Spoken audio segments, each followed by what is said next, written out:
This is Violet, and she's a great dog. She has a strong prey drive, but she's a very intelligent dog.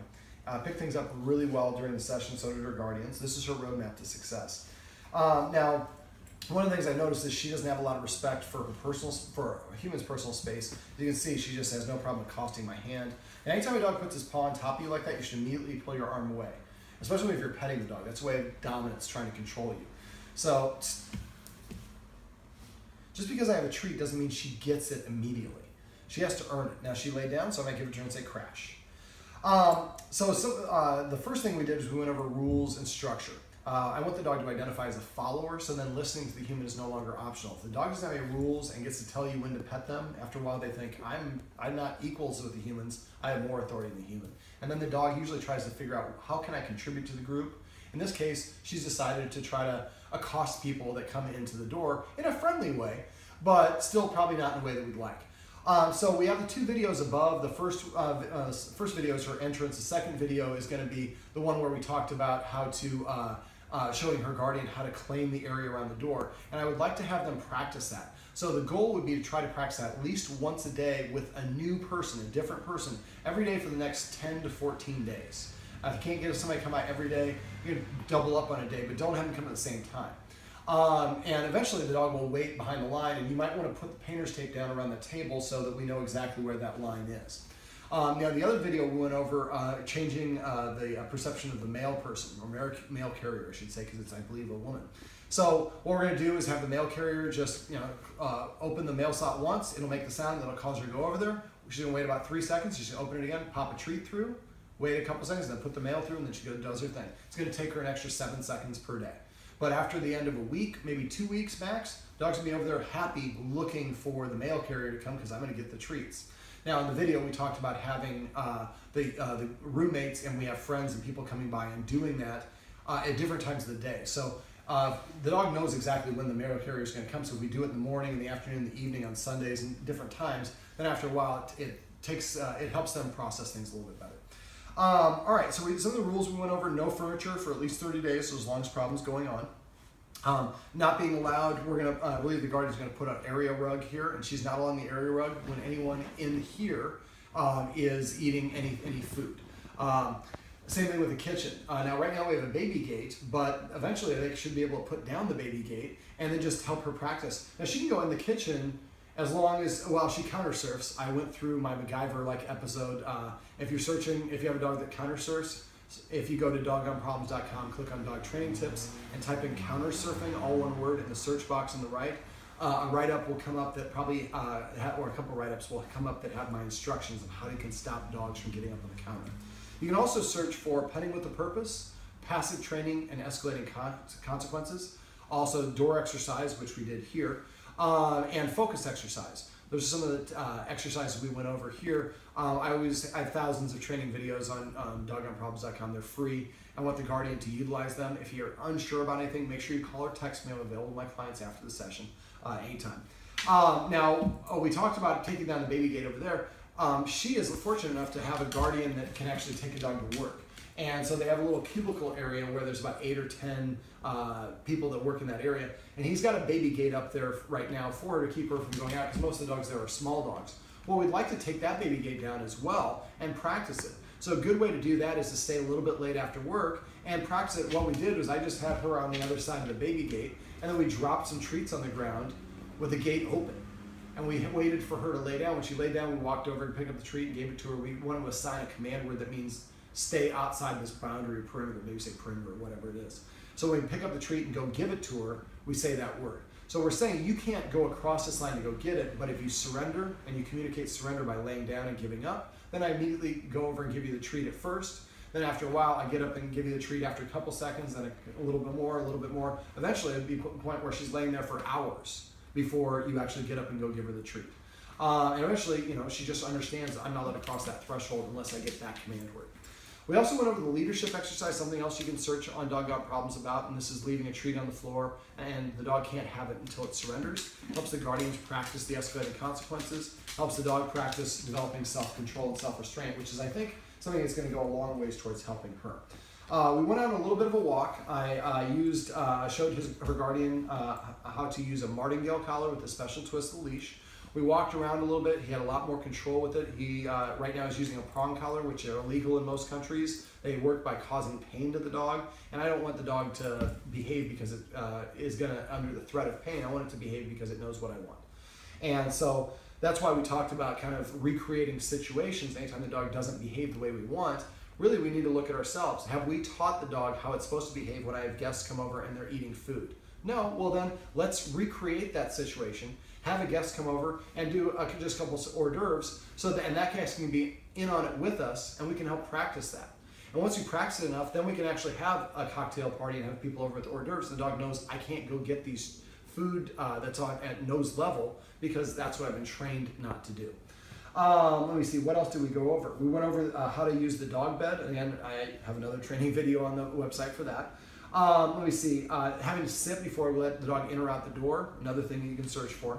Let me see, making sure that the dog, or the focus exercise is something we want to practice in the house, and I'd like the guardians both to have about 10 to 12 treats every time they practice, and I'd like to have both the roommates here practicing this about 3 times a day with her each. So that's 6 practices a day. Remember, at first, we're waiting for her to voluntarily look up in my face without a cue. I'm not moving my hand away. Focus. So remember, like there's a tube here of vision. So when I do it, I want to keep the treat in the tube and then go straight to her mouth and then say the word focus after it goes in her mouth. Sometimes people do it and they go just like this. Well, the tube is here. I'm not even hitting the tube. The whole point of this is raising the dog's vision to look at my face. Not necessarily my eyes, my face. When you're doing it, it could be just an eye dart. But as soon as it does it, focus. Give it to it right away and say focus. Now, eventually, we're going to, after the first day or two, then we're going to go 2 seconds, focus. And the next time we do it, might go 3 seconds on the second movement. The first movement is always 1 second, and then 1, 2, 3, focus. So, and we're going to work our way up to 20 seconds in the house, and do it in different parts of the house. Don't always do it here, there, all over the place, bedrooms, kitchens, so she's used to doing it wherever. Dogs don't generalize. They need to practice things in different situations. Once we do it anywhere in the house and she will stare at us for 20 seconds, the next step is to go in the little courtyard we have on the side here and practice it there, but then we would go back to maybe 1 second. And once we get up to the point where she can focus, there's a lot more distractions outside, and she focuses well there, then we want to do it while we're walking up and down this courtyard. So she's walking, focusing on you rather than looking ahead of her. And once we get to the point where she can do that consistently for 20 seconds, then we want to do it on walks when there are no squirrels around and there's no dogs or no distractions, and then gradually make it more and more challenging until she gets to the point where she can focus no matter what. Now, right now, she's kind of offering her guardian a toy, and she's placed it in his lap, and she wants him to play with it. Normally, she would have kept on pawing at him, but because of the work we've already done today, she gave up because he didn't respond. Anything your dog is doing when you pet it is what you're rewarding. So I'm guessing in the past that she would do that, and they might pet her a little bit as a consolation prize. Well, they're rewarding her for bringing her the ball that makes her going to want to do it more often. So remember, we're only going to pet the dog when it does something we want. This is why petting with a purpose, which is another video you can search for, is so powerful. Asking the dog to sit before you pet it helps the dog go from telling the human what to do to asking, and not only asking, but prepaying with some obedience. I'm going to go sit in front of the human to ask for attention. Same thing with passive training. Because she doesn't come very well at the dog park when she's near a squirrel, I want the guardian to really emphasize recall. So every time she comes to us on her own, we're going to pet her and say the word come. Now, for some guardians, they've used the word, and they've said come so many times when the dog doesn't come, they've trained the dog to ignore that word. I wonder if that may be the case here, and if that is the case, I would highly recommend the guardian changes the word from come to here, or some other unique word that doesn't have all the baggage. So every time she comes to us on her own, we're going to pet her and say, here, even if we didn't ask her to. So every time she hears us come to it, something's good's happening. I would recommend coming up with fun command words. You could say come, or you could say, come and get it. Well, that's too long. But something that's funny. Try to come up with humorous things. Humorous command words. Bringing levity into the situation can really help with dog behavior because they're dogs. They should have fun, and sometimes it gets a little frustrating. Speaking of frustrating and naughty, if a dog does something I don't like, I like to give the dog a naughty dog name. So that when I call the dog by name, by its given name, it knows it's nothing but good. But if I hears Rufus or Trump, or whatever the bad dog name is, it knows it's in trouble. And that way you can compartmentalize things, and that way every time the dog hears its name, it's going to come running. Now, most dogs have 7 commands, or 10 command words. 10 command actions, and they each, on average, each command action has 7 words associated with it. Come here, over here, here boy, dog's name, whistle, snap my fingers, nickname. So now the dog has to, if it knows 10 commands and 7 command words for each one, it has to listen for a vocabulary of 70 words. Out of the humans who speak between 3,000 and 11,000 words a day, that's much more difficult. We can put the dog in positions to succeed by simply using the same command word. So what I'd recommend that guardians do is come up with a list of what the command words are. And again, if it's something new, come up with some fun ones. And make sure that we're using those words. So if we see one of the roommates is saying, come here, you say, vocabulary, come. Now when I want to get a dog to come, I start out with my hand like this, with a cupped hand, like I'm holding a marble. It's best if you have a treat to begin with. But I have my hand out like this before I call the dog. My arm is pointing towards the dog. I'm doing it sideways so you can see I have a 90-degree bend here, but don't do it sideways, do it towards the dog. So if I say here, and she doesn't respond, I want to have this parallel with the floor. So if she doesn't respond, I can do this. The lower you go, the more it's for the dog, and then once the dog gets where you want, I raise over its head to put it in a sit. Like this. Then I lower it, let her lick it off my hand, and pet her under her chin and say the word sit only. Not good sit, not good dog, just sit. When a dog feels good about itself, its nose is parallel to the ground, over here, or tilted upward. So if you get in a habit of petting your dog under its chin, especially when it's doing desired actions like for petting with a purpose and passive training, the dog feels really good about sitting or doing whatever it is. You can scratch your dog's butt, you can scratch him anywhere you want. And what you want to avoid is this, patting on top of the head. See, the nose is going down. When dogs are insecure, their nose is down, they look at the floor. Patting a dog on top of the head facilitates that body mechanic. So try to scratch under the chin when you're rewarding the dog for a desired action or behavior. I want them to feel good about doing the things that we want them to do. For the walks, she gets very excited when the guardian goes to the door to get the leash. So this is another training video, and Go to Doggone Problems and Find. I would just call search for leash. So the first step is walking towards where the leash is. As soon as the dog walks in front, I turn and I go sit down. I don't disagree, I don't say no. I just wait for the dog to settle down, and then I get up and repeat the process. You know, keep repeating that process without even touching the leash until the dog stays behind you the whole trek to where the leash is. Next step is just reaching for it. If you reach for it, the dog starts getting excited, put the leash down and go sit down. The dog has to understand that excited is just not something we're going to move forward with. Most people confuse excited for happy. But an excited dog is an out of balance dog. And just like us, if I'm out of balance, I'm going to make more mistakes than if I'm calm and centered. So if we practice putting the dog on a leash this way, first step is walking towards the leash. Second one is reaching it. And anytime she shows any excitement, starts bouncing, I put the leash back, I sit down, and I lose interest. Eventually, she'll stay calm throughout the whole process. And going for a successful walk, half of it is the energy that you achieve in the house. So if you get the dog used to walking in a loose leash or being calm through the leashing process, the walk itself is going to be much more improved. Now, we showed the guardian how to use a martingale collar as opposed to the prong collars I mentioned earlier. And if we do run into a situation where there is a squirrel in a tree, that's a great opportunity to back up far enough away till we get the dog to sit and do a focus exercise. And get up, so even though the squirrel's cussing and making a sound and throwing stuff, we do it until the dog will look at me for 5 focuses up to 20 seconds in a row, then take one step closer to the squirrel, to the tree, repeat it again. When you get to the point where the dog's like looking up, looking like this, and you're having problems keeping the dog's attention, you're close to the dog's breaking point. At that point, what I would do is turn around and walk away from the tree, and then come back the next day and take note before you leave how far away from the tree was I. Maybe I was at 19 feet. Next time I'm going to go to 19 feet and start practicing there the focus. Then go to 18, 17, 16. Gradually I get closer and closer to the tree, and eventually I get to the point where we're next to the tree and the dog is looking up at you and ignoring the tree. Let me see. Also, things to set her up for success would be, if we're going to have people over to the house for a party, taking her to doggy daycare during the day. You burn off that excess energy, so when you have guests come over, this is the energy that the dog has, and people are like, your dog is so well behaved, and you're like, yeah, I hired Doggone Problems. But no, we've just put her in a position to succeed by burning that excess energy. And again, nothing wrong with practice strokes. There's a baseball game on right now, and when a batter goes up there, he takes a practice swing or two first, and then he takes the real deal. We do a warm-up. So anytime the dog is going to go into a situation where we're not sure how she's going to behave, try to recreate the situation. If we're taking her to a friend's house who's having a party, maybe the day before ask the host, hey, do you mind if I bring her over? Go over there, practice the focus exercise. Practice microwaving a little bit of roast beef and putting a couple little plates on the table, and then sit down with your friend. She starts approaching it, we want to hiss at her.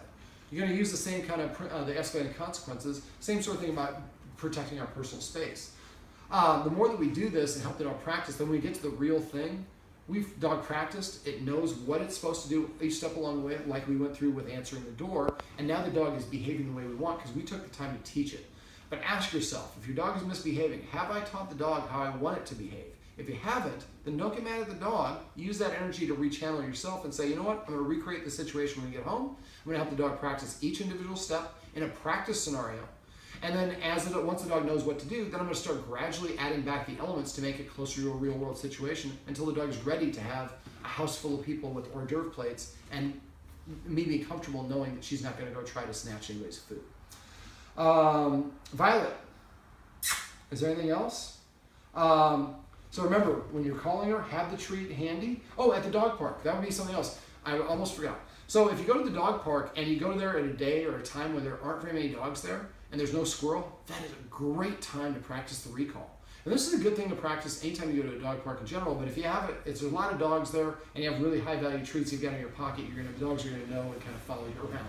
But what you could do is maybe take like 10 treats there, let her go play. Most of the time, the only time the dog hears come at the dog park means we're leaving. And that means it's the end of fun time. So when she's out playing, a half an hour before you're leaving, Violet, come. When she comes over, you lower it if she hasn't come, and go all the way to the ground if you have to. When I'm doing it, I'm curling my fingers up to protect, and so she can't see what's in there. But go all the way to the ground if you have to. And if you practice when the park is empty and you've practiced in the home and rewarding her with passive training, it shouldn't take long before she's willing to come over. And when she comes over, give her the treat and then let her go back to play. So it doesn't represent the end of playtime. It just represents if I come to the human, I get a good reward and then I get to go back to what I'm doing. And if you do that 10 times every time you go on to the dog park, then eventually say come, she'll come right away. Every time at Joslyn Dog Park, when I say come, my dog comes right away. People are like, wow, your dog has such a great recall. Every time he comes to me in the house, I use passive training and pet him and say the word here. For him, here is a good thing. It means I'm going to get attention from the human. Sometimes we go on an adventure. Sometimes we stay there. Sometimes I get to go back and play. He doesn't know, but he knows it's a positive thing. The Guardian's doing a great job on feeding. The only thing I would suggest is making sure he's eating something first. And eventually, get to the point where the dog has to sit and wait. You can go to feeding. Another thing you can search for on Doggon Problems. I have a bunch of training videos for that. Violet, have I forgotten anything? One of the first things your guardian told me is he didn't want you to have a rawhide, which is awesome because they're soaked in bleach and ammonia and a lot of other chemicals and a lot of studies that show that it can give your dog cancer and other health problems. So don't use rawhides. Use a bully stick, cow's ear, pig's ear, trachea, cod skin. There's a lot of good animal waste products that we would not eat and would throw away that the dogs would love. All right, well, this is Violet's Roadmap to Success. Remember, everything you do trains your dog, only sometimes you mean it.